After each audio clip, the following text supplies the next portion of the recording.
Hey YouTubers, it's me, Zipster. Okay, so I'm sitting with my buddies in Stickham tonight, and we're all telling stories about what and nothing and nothing. And all of a sudden I came up with this vague memory. It's like, we were talking about Yoko Ono, because I follow her on Twitter, right? And boy, does she twit a lot. And it's always all this really dreamy stuff like, let's pretend we're two people in a paper bag and we can't get out and we have to love each other even though we hate each other. That's how she talks. But whatever. This is making me think. When is it that I met Yoko Ono? Because I know I did once very briefly.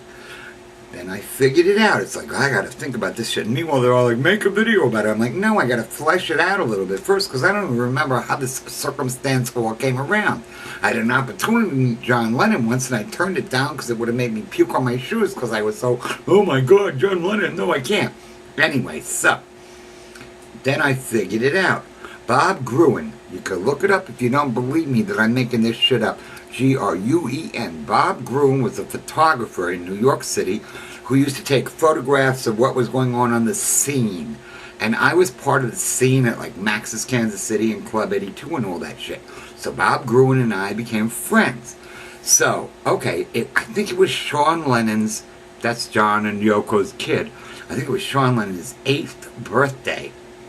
And she was throwing a party right across the street from the Dakota at Tavern on the Green. And Bob Gruen, for some reason, invited me to be his guest at the party.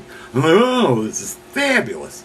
So we get to this party, star-studded, I may say. I mean, we're talking Cyndi Lauper, we're talking Madonna, we're talking anybody, everybody in show business at this frickin' party. So I'm like totally blown out of the totem pole. Everybody knows Bob because he's been photographing stars forever and ever. And every once in a while he'd introduce me to somebody. Otherwise he just left me over at the open bar, which I appreciated. Fabulous hors d'oeuvres too. But yeah, he did on that evening introduce me to Yoko and Sean, who was simply adorable. And I already knew Cyndi Lauper, so I could kind of hang with her for a little bit. But yeah, it was great. So anyway, that's how I know Yoko Ono. Well, briefly.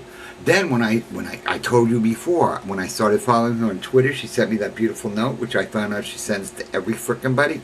Well, then I forgot that, and now all of a sudden she's all really about me, and she invited me over to Dakota for tea when I go into New York for 789. Yeah, I totally made that last part up. But yeah, that's my experience with Yoko and Sean, who was adorable. Now he's just obnoxious and I want to slap him. But whatever. I haven't talked to you guys in a really long time. I'm sorry I've been so lackadaisical.